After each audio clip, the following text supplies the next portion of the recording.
Good evening, everyone. Today I want to talk to you about an entity known as Golem.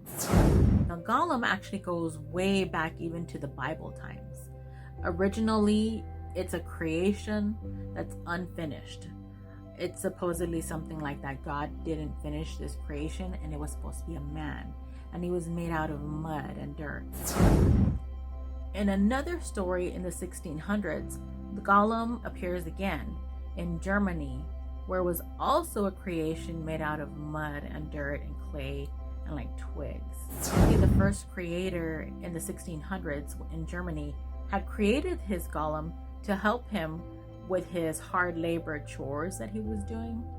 And he had hung some type of a supernatural necklace around the golem to keep him alive. And of course, this golem it was really mindless and it couldn't speak.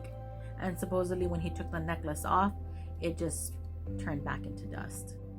In another story, the creator of the golem did it by putting some symbols on the forehead of the creature. And when he saw that it was growing larger and larger, he was afraid that it would destroy the city because it just kept growing.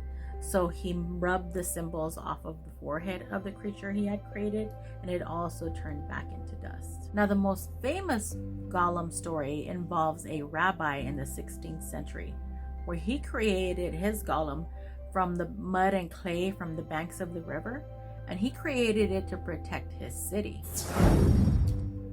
Now, it was said that he was brought to life through incantations, and he had to wear a special, like an amulet, and he would only allow him to be active like Monday through Friday, but on the Sabbath he would remove the amulet so that it would rest and it wouldn't be able to do anything. Well, one Sabbath he forgot to remove it, and the golem went on his own mission because he had seemed to have fallen in love, and the rabbi could no longer control it.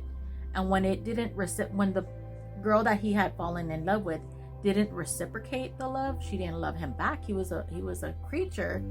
He went on a murderous rampage and just started destroying everything. And the rabbi had to approach it and remove the amulet. And he did it right in front of the synagogue, where when he removed the amulet, it crumbled back down into dust. Now, the remains and the pieces of the golem were taken and stored in an attic in an old synagogue. That way, if they ever needed him to protect the city again, they could try to restore him. Now, there are a couple of different stories about what happened to the remains. One of them was that the remains are still stored in the attic, but supposedly a Nazi agent had gone to try to investigate the golem because Hitler had a fascination for the paranormal.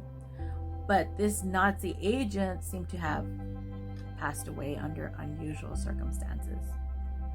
Another theory is that the golem was taken and stolen in the 1800s and buried in a graveyard and entombed so he wouldn't ever create chaos again.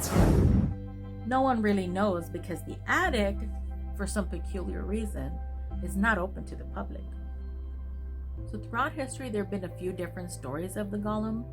In one case, it was a mother and father who created a little boy golem, and he was like a clay little boy. And that's because they had lost their own child.